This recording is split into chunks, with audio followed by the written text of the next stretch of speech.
Salamat po sa mga taong nagbabahagi ng salita ng Diyos sa social media. Lagi ninyong sineshare yung mga homily namin dito. Salamat sa inyo.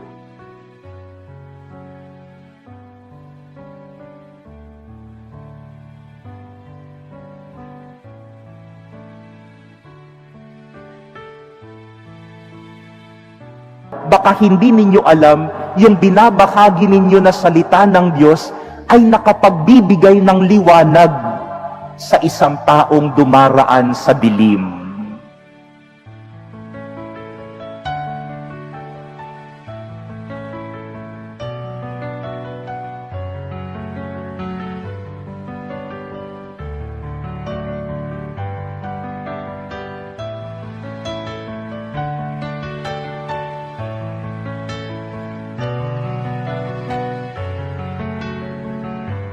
Magandang umaga po sa inyong lahat, mga minamahal kong kapatid. We welcome you to the Manila Cathedral as we celebrate today, as I've said, the last day of the Easter season, as we celebrate the Pentecost Sunday. And what a beautiful way for us to celebrate this day when we are all here gathered in the presence of the Lord as we break the word and break the bread of the Lord in our midst. We shall begin this reflection by this one detail that we might sometimes fail to see every time that we celebrate Pentecost Sunday. Constant po na in every year, when we celebrate Pentecost Sunday, we would always meditate the second chapter of the Acts of the Apostles about that first story of that first Pentecost, so to say. Nang napuspos po sila ng Espiritu Santo, nang sila po ay nagkaintindihan na sa bawat isa, we often forget that they did not only understood themselves, pero ano po ang kanilang sinabi? Let us take note the last line of the first reading. Yet, we hear them speaking in our own tongues of the mighty acts of God. Nakapagsasalita sila sa ating mga wika tungkol sa mga kahangahangang gawa ng Diyos. Mighty acts of God, mga kahangahangang gawa ng Diyos. And this is something that the Holy Spirit would like all of us to live.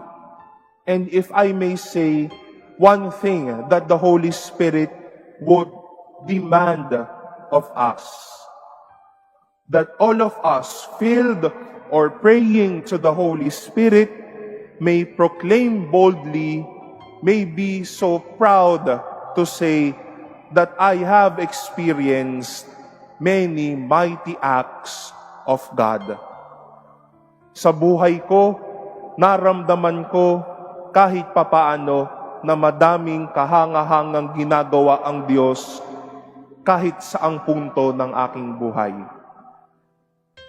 And before we see how to share, to be bold, and even to be proud of the mighty acts of God, baka tanong po ng madami sa akin, Father, mighty acts of God, bagsak ako na itong mga nakaraang araw sa mga ginawa ko.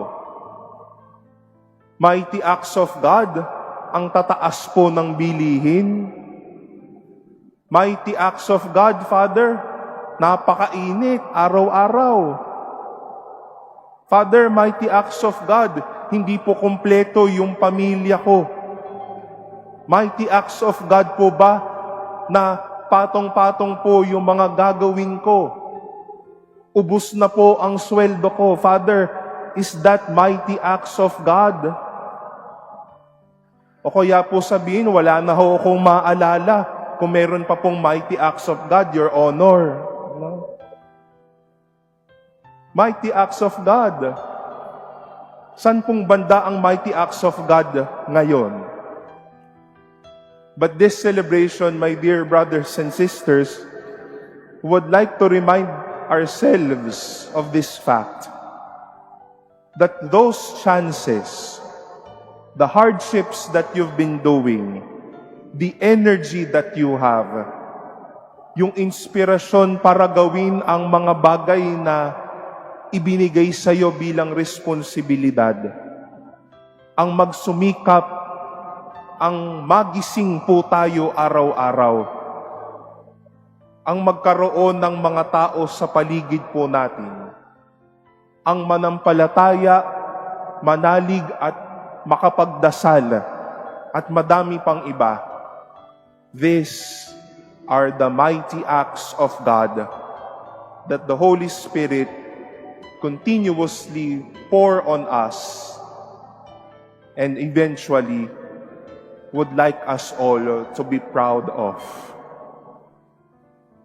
The mighty acts of God can also be seen when chances, when we persevere, when we give inspiration and hope.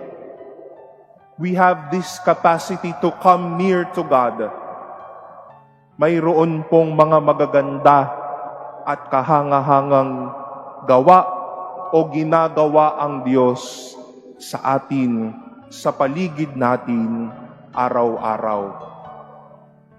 And again, my dear brothers and sisters, this is the work of the Spirit in us.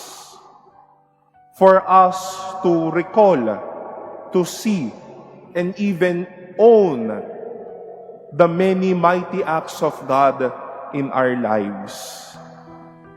Hindi man po sa mga bagay na gusto nating makuha, pero sa mga madaming biyaya ng Diyos araw-araw. And we've seen many mighty acts of God in our readings today.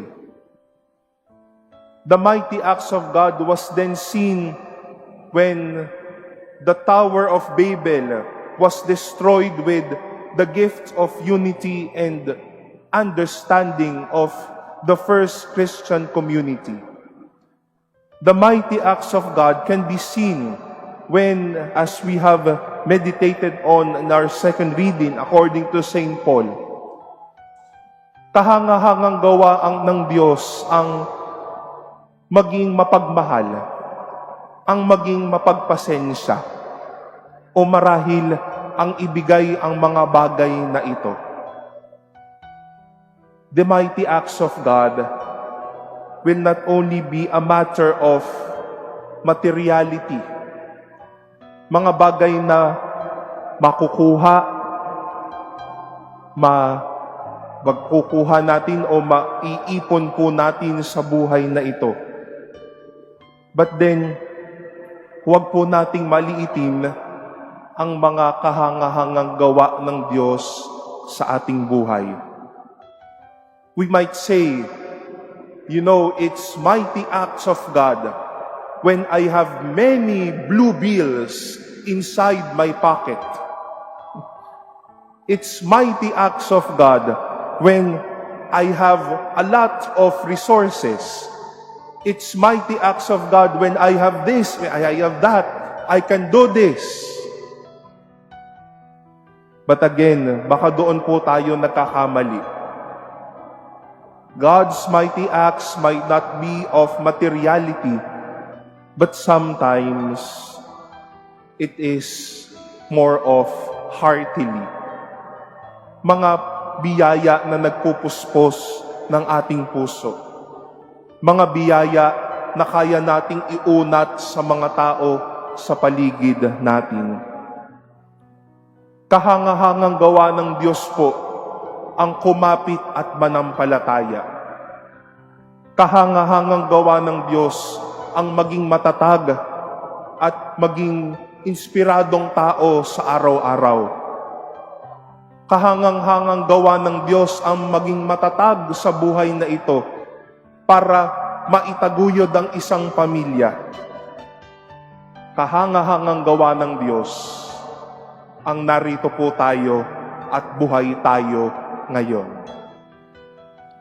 My dear brothers and sisters, you might be asking me again, Father, are there acts or mighty acts of God now?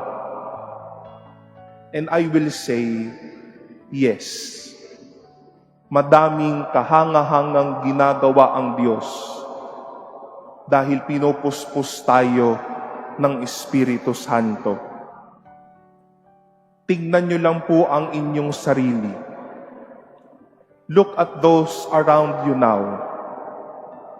Ang mga kasama po ninyo sa bahay, ang mga dumamay po sa atin, yung lakas, yung ngiti, yung nagpupursigi po nating sarili. That is the mighty act of God. You are a mighty act of God. God's mighty acts, many mighty acts of God will never ever die. It is you. These are the people around you. The hopes, the inspiration, the love, the drive to do things that is in you now and will be the gift of the Spirit in you now. These are the mighty acts of God that the Lord wishes all of us to own. That the Lord wishes us all to be proud of. The mighty acts of God that the Lord wishes us all to live.